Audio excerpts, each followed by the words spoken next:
Ferrari quitte Silverstone avec des sentiments mitigés, la quatrième place de Hamilton, mais le zéro pointé de Leclerc après une prise de risque stratégique qui n'a pas payé. Aujourd'hui, nous devons écouter les déclarations de Frédéric Vasseur. Après la course, nous écouterons Hamilton et Leclerc pour comprendre la situation chez Ferrari. En vue du prochain Grand Prix à Spa, qu'est-ce qu'ils préparent à Maranello? Avant de commencer, je vous recommande de laisser un like pour soutenir. Et maintenant, voyons tout en détail. La course de chars s'est achevée au premier tour, Vasseur va donc à l'essentiel. Le monégasque a demandé à passer au slick, persuadé que la piste séchait. Mais il n'a fallu qu'un tour pour comprendre l'erreur.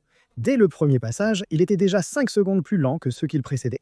L'appel venait de lui, mais j'aurais pu refuser, a affirmé Vasseur. En réalité, dans de telles situations, avec un tour de formation très lent derrière la voiture de sécurité, il est très difficile d'évaluer l'adhérence. Le résultat, c'est que Leclerc s'est retrouvé piégé dans l'air sale, sans rythme pour remonter. Parfois, il fallait 10 tours pour dépasser, mais une fois libre, nous étions bien plus rapides, explique Vasseur.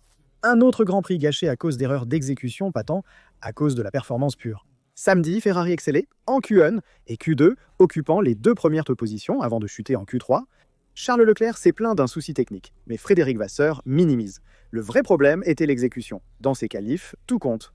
Sol, nuage, timing de la sortie des stands.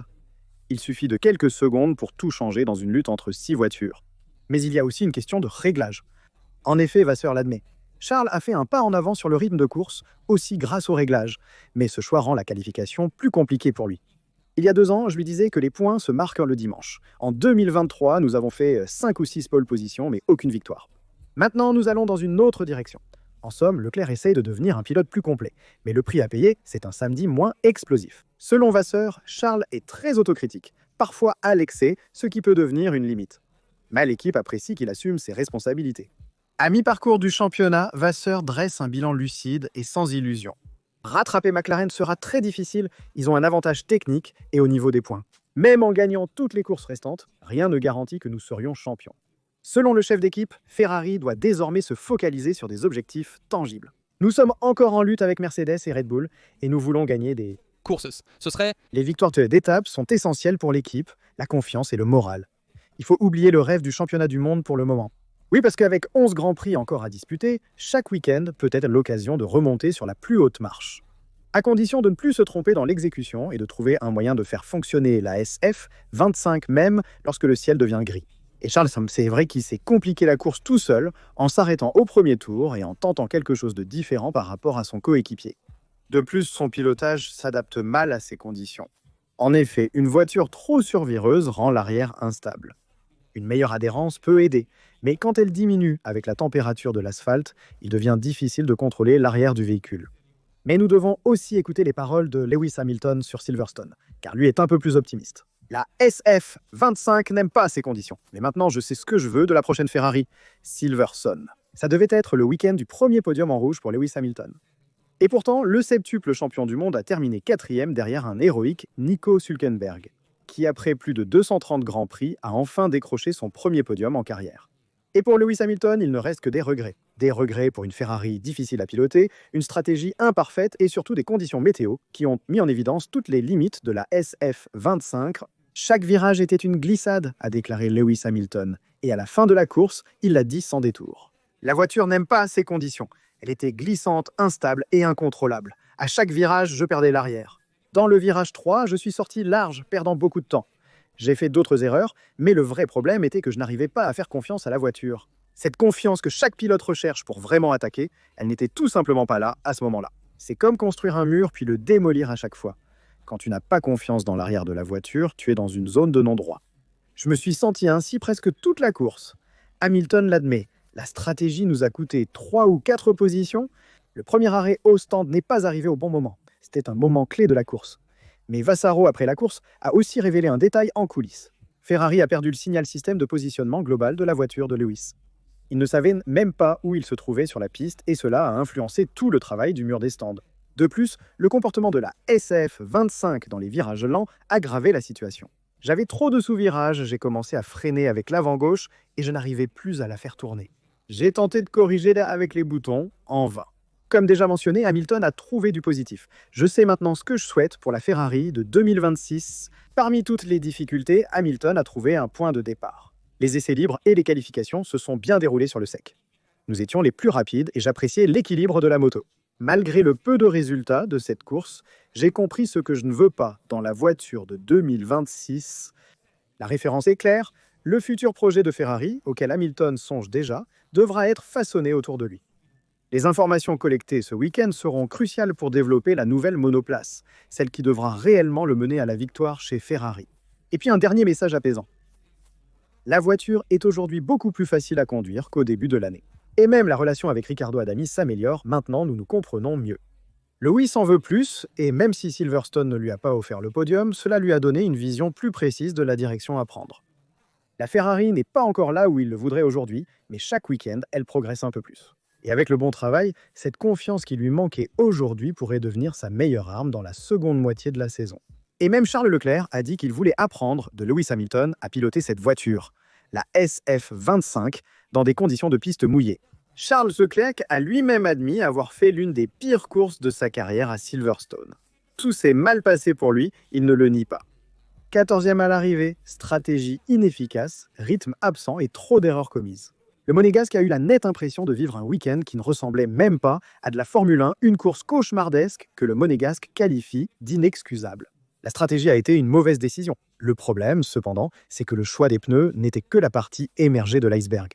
En effet, comme nous l'avons également dit hier après le Grand Prix, il est compréhensible de tenter deux stratégies différentes avec les deux pilotes. Hamilton reste en piste avec les pneus intermédiaires, Leclerc est rentré pour chausser les slicks, les pneus pour le sec, un pari risqué.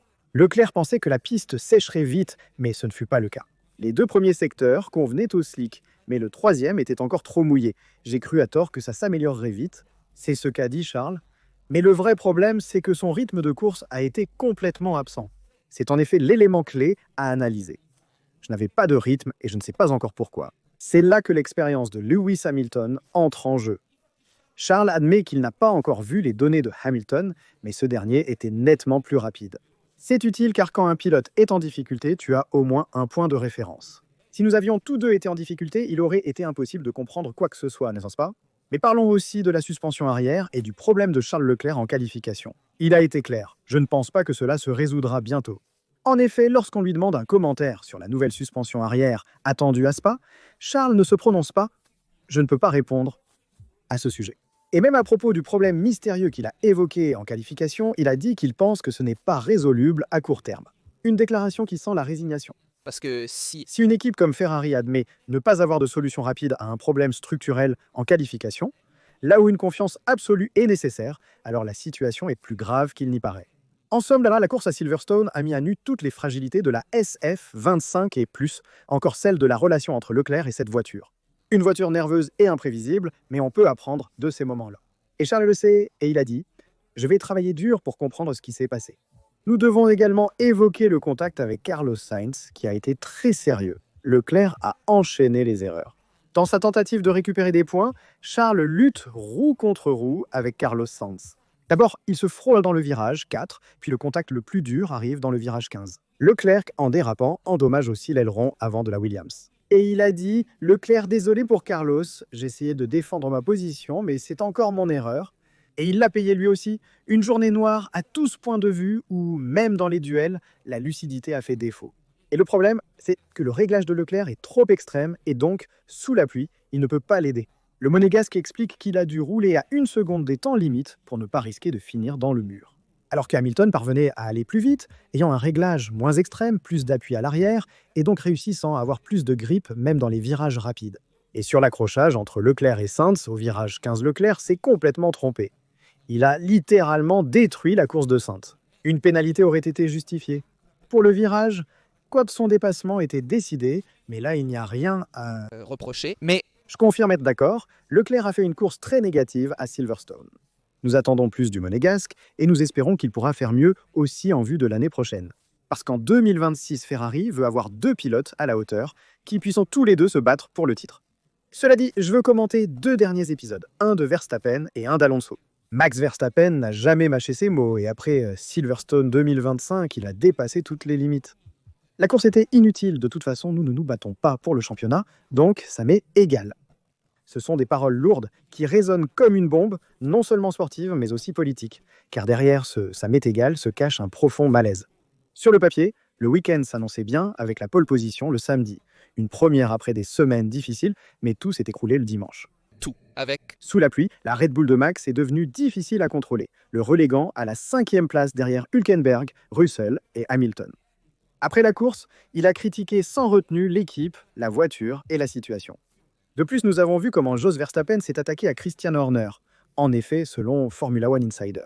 Un affrontement tendu a eu lieu dans le paddock de Silverstone entre Jos et Christian, qui se sont confrontés face à face. Les témoins décrivent une ambiance tendue, un dialogue agressif ressemblant à un règlement de compte. Et ce n'est pas un hasard si, justement pendant ce week-end, les rumeurs de marché ont recommencé à circuler. La question d'une Mercedes pour Max Verstappen en 2026 semble de plus en plus probable, selon Sky Deutschland, qui l'a directement interrogé sur son avenir chez Red Bull. Lorsqu'on a posé la question à Max, il a répondu « Je ne veux pas en parler », un silence éloquent. Ces dernières semaines, Verstappen a contacté Wolff, éludant toute confirmation sur son avenir. Aujourd'hui, il juge inutile une course où il s'est battu vainement comme un lion. Si Red Bull ne lui donne pas de garantie pour 2026, le divorce est-il vraiment sur la table ? Et cela signifie qu'il y a un effondrement de la dynastie Red Bull à Silverstone. Le dernier épisode montre une crise technique évidente, une perte de feeling et de morale au sein de l'équipe. Max était fatigué, désabusé et sans confiance. Et si même lui n'arrive plus à sauver la baraque, peut-être que quelque chose de grave est vraiment sur le point d'arriver. En fait, je veux aussi savoir ce que vous en pensez. Verstappen va-t-il vraiment quitter Red Bull ? Mercedes sera-t-elle sa prochaine équipe à partir de 2026 ? Ou bien est-ce toute une stratégie chez Red Bull pour essayer de faire sauter Horner et avoir une structure moins pyramidale ? D'un côté, la situation chez Red Bull. De l'autre, Fernando Alonso, à nouveau dans les points, mais insatisfait. La 9e place à Silverstone marque son 4e top 10 consécutif, mais terminer derrière Lance Stroll n'était pas ce qu'il espérait. La stratégie n'a pas convaincu le double champion du monde. Fernando Alonso s'est exprimé à la radio d'équipe et après la course, insistant au micro de DAZN Espagne, « Je m'arrêterai quand Lance s'arrêtera ». Parce que son équipe d'ingénieurs est souvent bien plus précise. Un tacle très dur envers son propre stand, après s'être retrouvé une fois de plus à devoir chasser, à cause, selon lui, de mauvais choix. Arrêt au stand trop tardif au début, passage au slick trop anticipé, résultat, des points gâchés. Alonso le dit clairement, une autre voiture sans information arrive 3e, tandis que nous nous perdons dans les détails. En effet, Stroll est arrivé devant Alonso malgré 2 arrêts de plus. La raison, c'est que l'équipe a fait des stratégies parfaites du côté du Canadien. Départ avec les intermédiaires, puis les tendres, avant l'averse, tout au bon moment. La MR25 montre enfin des signes encourageants avec les dernières mises à jour. Mais pour Alonso, il en faut plus. La stratégie d'aujourd'hui nous a fait perdre des points, contrairement à la semaine dernière en Autriche où un seul arrêt a suffi.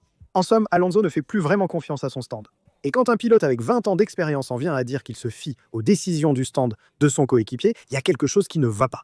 Nous verrons comment cela évoluera. Les situations. Chez Red Bull et Aston Martin, le marché des pilotes est certainement plus animé que jamais.